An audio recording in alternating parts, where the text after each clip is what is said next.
Hello everyone, today we are going to learn basic ZWCAD tutorial how to group entities.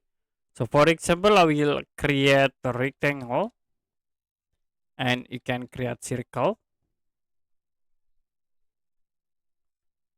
Now if you want to group these three objects, you can type group, press enter. The next create new group in here, like I will set into one.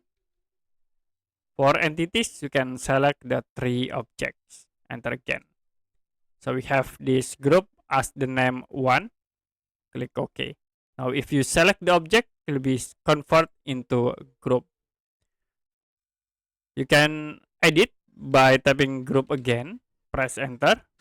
Like you can click this group name. And I will remove entities from group. You can click this remove button. I will remove this small circle. Press enter and click OK. So in this group will be set into two objects.